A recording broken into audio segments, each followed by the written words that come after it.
je sais ce que vous avez dû vous dire en voyant le titre de cette vidéo. Qu'est-ce qu'elle nous veut, celle-ci, avec son titre accrocheur? Pourquoi elle veut changer sa vie en 12 semaines? Laissez-moi croire que je peux le faire et que vous aussi, vous pouvez le faire. Hello guys, j'espère que vous allez bien. Bienvenue dans cette nouvelle vidéo. Si vous me connaissez pas, moi c'est Sarah. Voilà, je sais pas comment me décrire.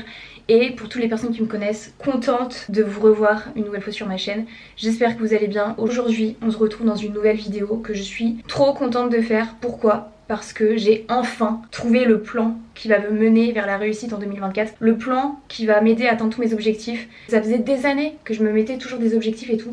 J'arrivais jamais à les atteindre à 100%. Et là, j'ai trouvé un plan, je vais vous le partager. Que j'ai mis en place il y a quelques semaines, il y a 3 semaines, en début la deuxième semaine de janvier je crois. Et je vois déjà des résultats, j'ai déjà l'impression d'avancer. Donc n'hésitez pas à rester si ça vous intéresse, si vous aussi vous avez envie de réussir votre année 2024. Et voilà, sans plus tarder, je vous parle de tout ça. Alors comme je vous l'ai expliqué, j'ai trouvé cette stratégie il y a 3 semaines, un mois à peu près. En fait, c'est une stratégie que tous les millionnaires, milliardaires, les personnes qui réussissent mettent en place pour atteindre leurs objectifs tout au long de l'année. En fait, j'avais toujours un constat au fil des années. Je voyais toujours ces personnes qui réussissaient énormément de projets, plein de choses en un temps record, qui arrivaient vraiment à rester focus. Et en fait, je me disais, mais c'est fou, comment elles arrivent à faire autant de trucs? On a le même nombre d'heures dans une journée, 24 heures, on a tous 365 jours par an. Comment ça se fait que elles arrivent à faire plus de trucs que moi? C'est quoi leur secret? Genre, c'est quoi leur plan, leur technique pour réussir autant tout au long de l'année sans vraiment avoir une période de creux au bout d'un moment, vraiment réussir? La réponse, c'est une technique qui s'appelle la technique de l'année des 12 semaines. Une technique qui n'est pas sortie de nulle part, hein. C'est une technique qui est tirée d'un livre. Et en fait, cette technique, le principe est simple. C'est de ne pas penser en année, donc en mois, mais plutôt penser en trimestre, en semaines. Donc avec cette technique, on va estimer qu'une année est égale à 12 semaines et non à 12 mois. Donc c'est quand même assez fou. L'année des 12 semaines, c'est complètement une nouvelle approche d'aborder son année, d'aborder ses objectifs. Parce que l'idée en soi, c'est de se donner 12 semaines au lieu de 12 mois pour atteindre tous ces objectifs qu'on se fixe habituellement sur une année de 12 mois, enfin sur une année complète. Et en fait, quand on pense comme ça, on comprend mieux pourquoi il y a une minorité qui arrive à atteindre autant d'objectifs en peu de temps. C'est parce qu'elles appliquent cette technique tout simplement. Donc je sais pas du tout si c'est compréhensible comment je l'explique, parce que même moi, quand je l'ai découvert la première fois, je comprenais pas tout.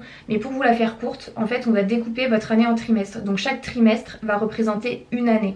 Donc 12 semaines à chaque fois. Et pendant ces 12 semaines, vous allez travailler sur un ou deux gros objectifs que vous allez définir. Et en fait, c'est tellement intelligent comme approche, parce que si on pense en trimestre, 3 mois pour effectuer un objectif, vous serez beaucoup plus productif, parce qu'en fait dans votre tête vous vous direz bah en fait j'ai 3 mois pour le faire, donc j'ai pas le choix d'avancer, de mettre un plan d'action, de passer à l'action et de faire un bilan, mais vraiment tout donner pour cet objectif. Parce qu'en fait quand on y pense, quand on se fixe un objectif à l'année, moi c'est ce que je faisais, je me mettais toujours des gros objectifs à établir dans l'année. En fait t'as pas de plan pour le faire une année, c'est hyper long, et en une année il peut se passer tellement de choses qui se mettent sur ton chemin et tout, ce qui fait qu'à la fin de l'année, en novembre, quand on check un peu ces objectifs qu'on s'était fixés et où on en est, on se rend compte qu'on n'a pas avancé. Pourquoi? Parce qu'on n'avait pas de plan d'action, on avait un délai qui est trop long. 12 mois c'est hyper long en fait pour atteindre un objectif. Alors que là, quand t'as 3 mois pour atteindre un objectif précis, t'es un peu en mode clôture, en mode fin d'année tout le temps. Ce qui fait qu'en fait t'as pas le temps de repousser toujours tes objectifs et de ne pas travailler dessus. Et là, quand on a une vision par trimestre, les objectifs paraissent beaucoup plus atteignables, parce que tu sais qu'à telle période tu vas travailler sur tels objectifs, qu'en soi t'as pas le choix de tout faire pour les atteindre rapidement et de trouver tous les moyens possibles pour l'atteindre le plus rapidement possible. Je trouve que cette méthode en soi vous pousse vraiment à garder la motivation et garder en tête en fait votre essentiel, vraiment où vous voulez aller, quels sont vos gros objectifs. Dans le livre, les auteurs s'inspirent d'athlètes professionnels qui eux par exemple se focus entre 4 à 6 semaines sur juste une compétence à travailler en particulier. Donc pendant cette période de temps, ils se focus juste sur cette compétence, et ensuite une fois qu'ils l'ont acquise, ils passent à l'autre compétence pendant pareil 4 à 6 semaines.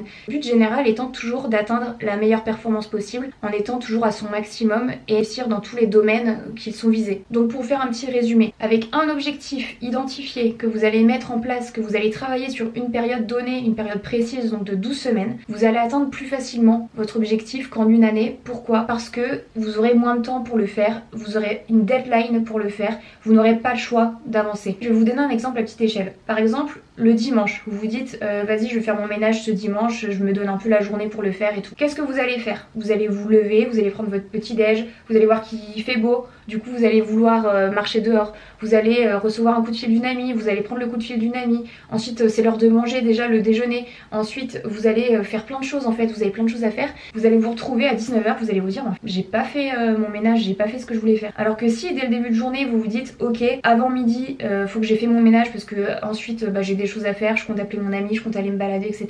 Qu'est-ce que vous allez faire? Vous allez tout faire pour finir votre ménage avant midi. Comme ça, au moins, vous êtes tranquille l'après-midi.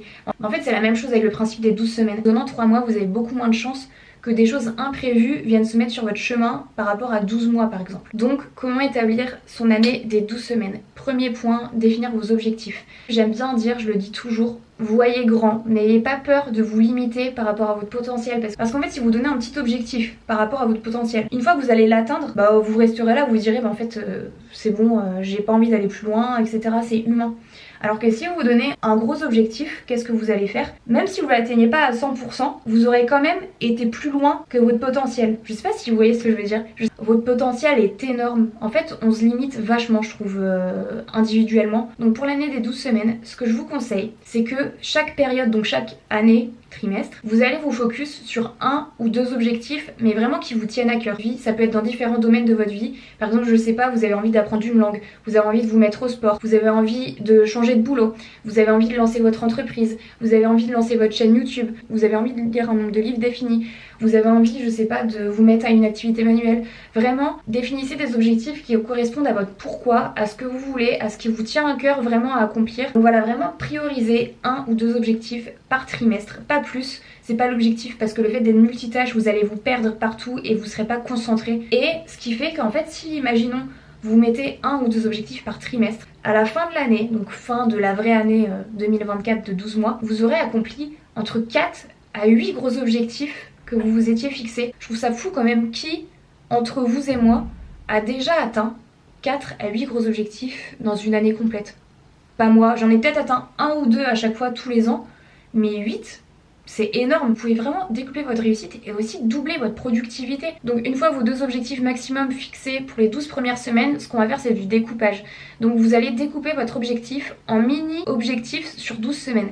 Imaginons par exemple que vous souhaitez, je sais pas, vous mettre au sport. Les objectifs par exemple pour la première semaine, par exemple de définir une routine sportive. Deuxième semaine, votre objectif ça va être par exemple de définir un plan alimentaire. Troisième semaine, ça va être de faire une séance de sport à la maison ou une séance de sport à la salle de sport et manger 20% de ces repas à la maison parce que vous avez toujours tendance à manger à l'extérieur par exemple. Quatrième semaine, ça peut être par exemple faire 2 séances de sport à la salle de sport ou à la maison et manger 30% de ces repas à la maison. Et dans ces petits objectifs que vous allez vous fixer toutes les semaines, vous allez mettre en place un plan d'action. Donc là je vais reprendre la première semaine par exemple. Votre objectif ça va être de trouver un programme sportif, une routine sportive. Donc votre plan d'action ça va être de vous renseigner sur les salles de sport, contacter un coach, ça peut être par exemple acheter des vêtements de sport, ça peut être aussi par exemple bloquer du temps dans votre agenda pour faire vos séances de sport. Pour reprendre la deuxième semaine qui est de trouver un plan alimentaire, votre plan d'action ça contacter un nutritionniste, faire une liste de courses, vous renseigner sur les aliments que vous souhaitez manger. Ce qui fait qu'en fait tous les objectifs que vous mettez toutes les semaines vont vous aider à atteindre le gros objectif que vous étiez fixé. Donc bien sûr ce que je conseille et ce que j'ai mis en place personnellement c'est d'y aller doucement. Commencez doucement, commencez crescendo. Si je reprends l'exemple du sport par exemple, vous n'allez pas commencer direct à faire n'importe quoi, 5 séances par semaine etc.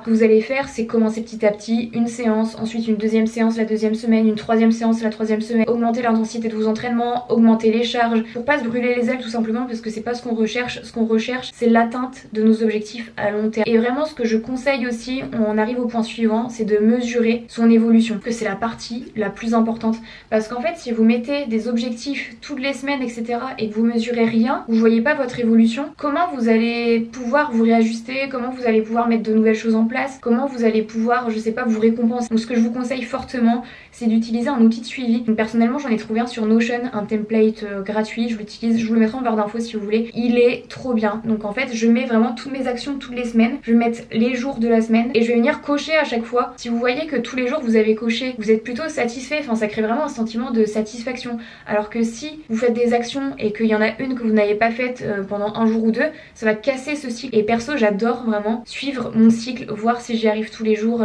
selon mes actions etc. Mais je trouve ça hyper motivant. Et en complément du Notion il y a quelque chose qui m'a énormément aidé, ça c'est une technique que j'ai pris dans un autre livre que j'ai lu. En fait toutes les semaines, le dimanche en général, je fais un point sur la semaine qui va arriver et je planifie toujours dans mon agenda minimum 4 heures, ça peut être réparti dans la journée, où je vais travailler sur mes objectifs. Aussi très important, ce que je planifie dans mon agenda c'est mes jours de repos. Vraiment c'est le plus important parce que si vous avez des objectifs en tête, vous vous arrêtez jamais, même pour vous reposer l'esprit, vous allez finir en burn-out ou totalement démotivé. C'est une partie très importante que beaucoup négligent malheureusement, mais sans repos, vous n'y arriverez arrive. Et troisième chose que je planifie dans mon agenda, c'est 1 heure ou 1 heure et demie par semaine, en général en fin de semaine, donc soit le vendredi soir ou le dimanche en fin de journée, justement pour planifier mon agenda, faire un point sur les objectifs que je m'étais, faire un point aussi sur mon Notion, faire un point sur ma semaine, comment elle s'est passée. Et avant de terminer la vidéo, il y a 2 points aussi que je veux aborder. Premier point, vous récompensez. Vraiment, le plus important, que ce soit une petite chose du quotidien ou quelque chose que vous avez sur votre wishlist depuis longtemps. Si vous voyez une évolution, si vous êtes fier de vous, si vous êtes fier de ce que vous avez accompli. Dernier point, donc ça j'en ai parlé un petit peu tout à l'heure, c'est de faire une chose à la fois. Venez pas rajouter d'autres objectifs. Si vous fixez 1 ou 2 objectifs maximum pour les 12 prochaines semaines, c'est pas pour rien, c'est pas pour que vous puissiez rajouter 1 ou 2 objectifs par-ci par-là, parce que sinon vous n'y arriverez pas, vous n'arriverez pas à vous concentrer sur les objectifs que vous étiez fixés de base. Donc vraiment, restez focus. Je sais que ça peut être tentant, etc. Mais imaginez juste la fin de l'année 2024 si vous suivez le processus pendant les 4 prochains trimestres. Et je pense que tout le monde peut le faire. On a tous les capacités pour le faire. Je ferai peut-être un petit bilan en fin 2024 justement pour voir ce que ça a donné cette technique. Mais n'hésitez pas à me dire en commentaire si vous avez déjà testé la... et si vous comptez la faire aussi. Comme ça on peut se motiver ensemble. J'espère que la vidéo vous a plu, qu'elle vous a aidé aussi. Moi en tout cas je suis trop contente de vous partager ça. Et si vous souhaitez me soutenir, n'hésitez pas à commenter, aimer la vidéo, me suivre, ça fait toujours plaisir. En attendant, prenez soin de vous, aimez-vous. Ciao ciao guys.